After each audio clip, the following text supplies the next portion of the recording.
Because that's what power does. It reveals who you are. So what the worst? So what did Thabo reveal? The guy I got on best with was the worst president. The guy I got on famously with was Jacob Zuma. Wow. You do not know how charming Jacob Zuma is. Yeah. You don't know how charming he is. Msholozi. He taught me how to dance. He taught me how to dance. So Jacob Zuma taught Helen Zille how to dance. Really? Wow. It's lovely. You know, I believe her. I think she's telling the truth.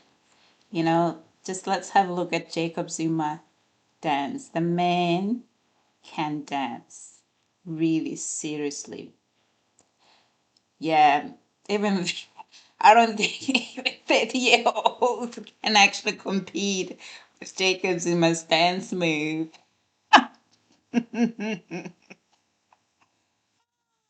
No, he can dance. He can dance.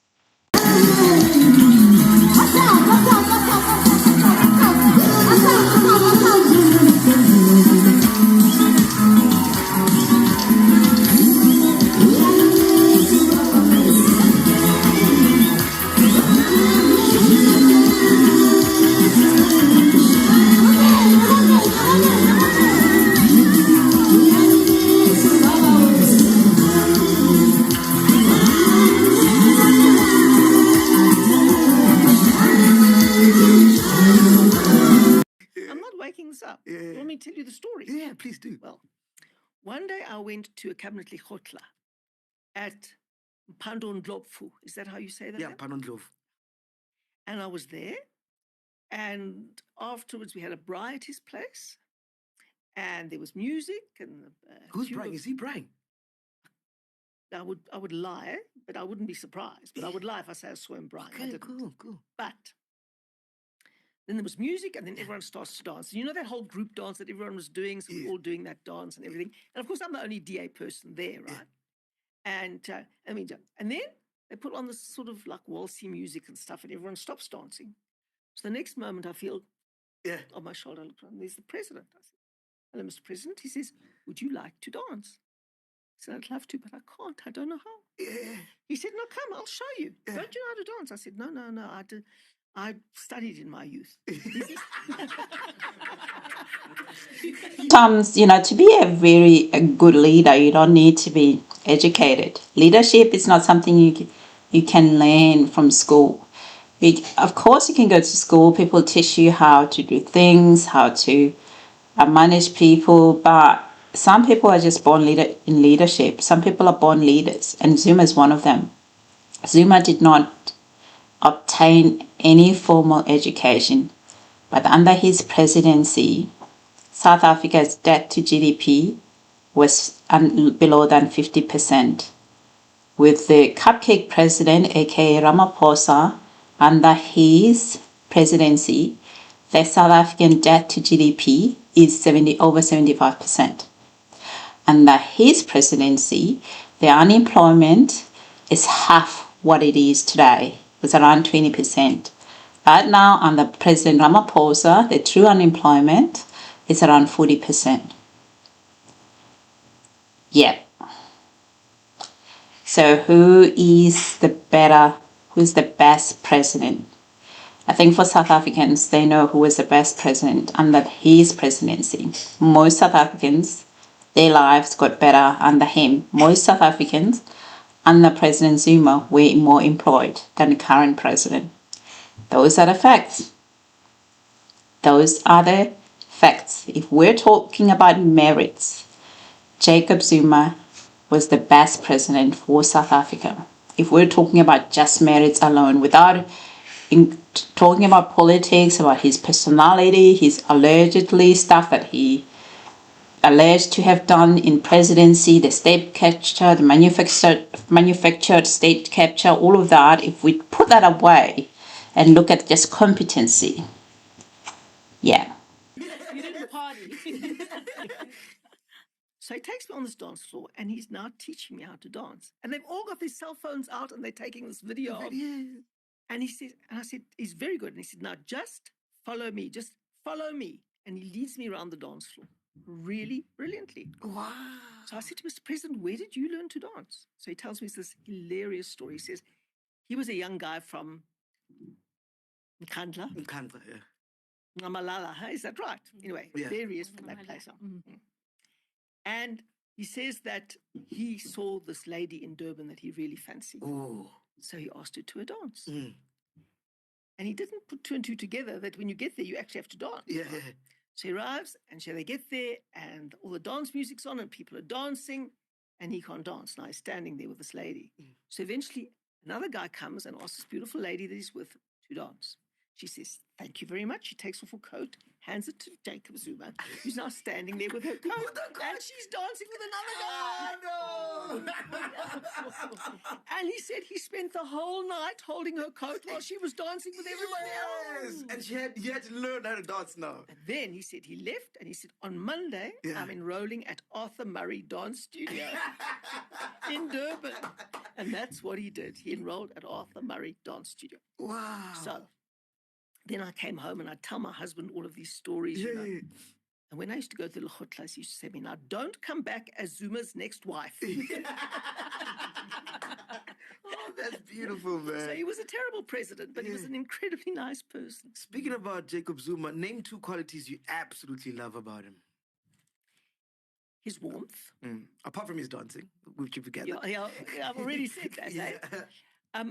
I like his warmth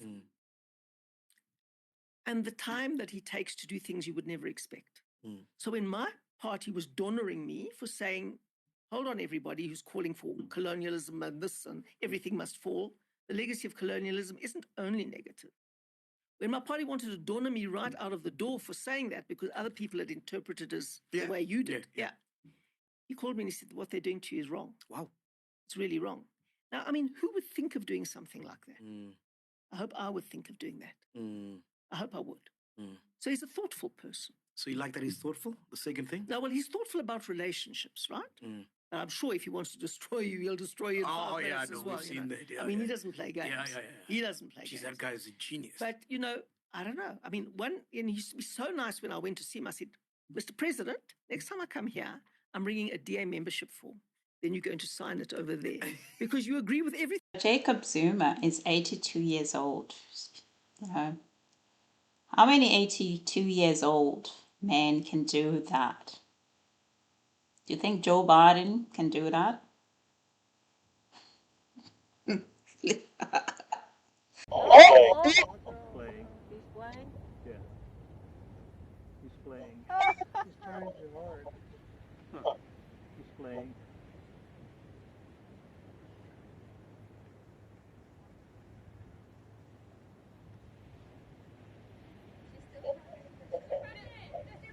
Mr. President! President, just a word. Mr. President, what are you going to say to Trump on Wednesday? Mr. President, what are you going to talk with Trump on Wednesday?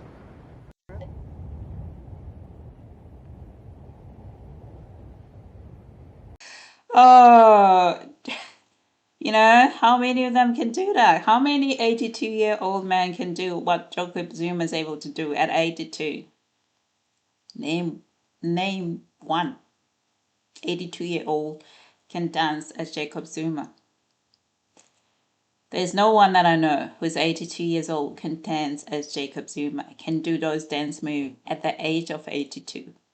He's very coordinated, he's got balance, he can move. I mean, absolutely, he's a great dancer. But, you know, let's have a look at Ramaphosa's dance move.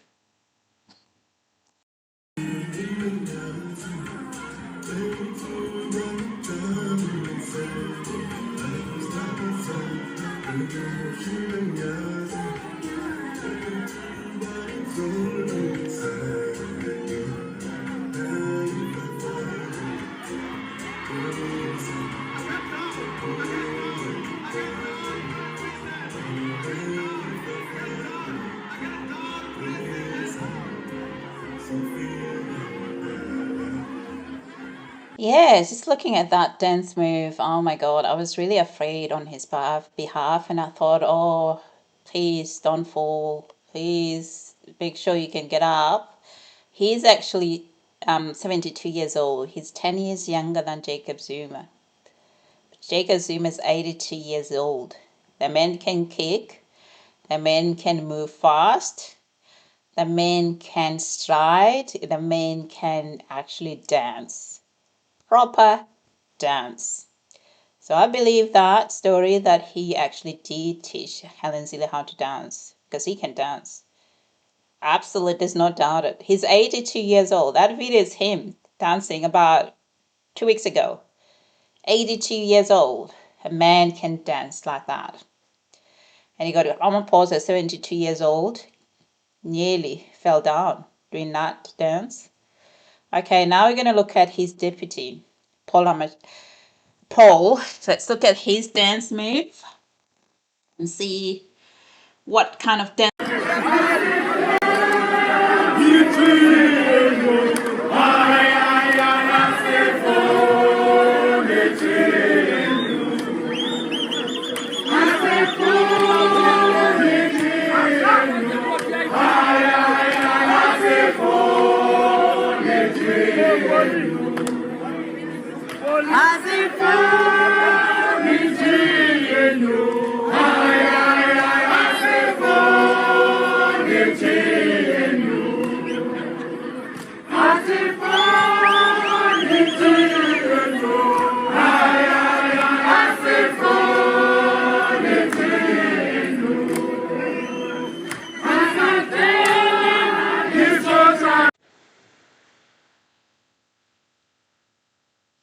Oh, Mashatile. Paul. He's a deputy president. Under the ANC, he's more likely to be a president of South Africa to take over Ramaphosa. If I were you, Paul, I will swallow my pride and call Jacob Zuma, have a private lessons, teach you how to dance. Seriously. You must, but there is no way we're going to have a president who can't dance. South Africa is a dance nation. Okay, look at Tyler, move on stage. And have a president like that, who can't move, cannot dance. No. Swallow your pride, call Jacob Zuma. Jacob Zuma taught Helen Zille how to dance. Just call him, teach you how to dance. That's not a dance. That's an embarrassment. Anyway, I'm going to play a clip of EFF Julius mocking Paul. Paul's walking.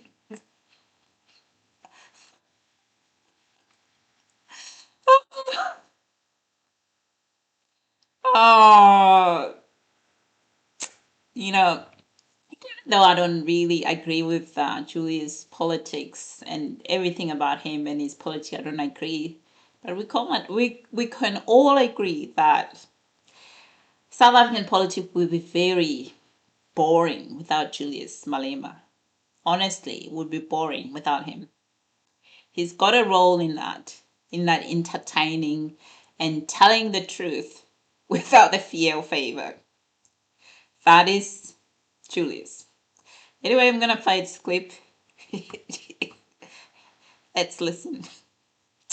I mean, when you look at how Paul Mashatile walks,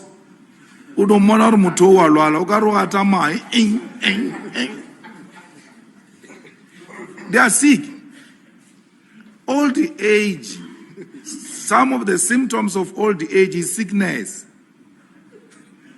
So we can't entrust old people with the future which they will not be there. They won't be there. This video is meant to be light, to celebrate the end of the year. Hopefully you guys have made a realistic New Year's resolution for next year, if you believe in New Year's resolution. And all the best for 2025. Anyway, I got a question from the last video that where I'm located. I am expat South African. I live in Adelaide, South Australia. This is where I am located. So I hope you all is clarify some of the comments that you guys posted in the last video.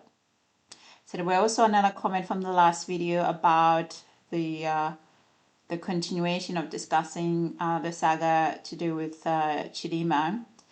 So that stuff I'm gonna continue to talk about it because there is a narrative that I'm seeing, especially on social media, about people spreading some lies about the story about what occurred and portraying South African as xenophobic. Okay.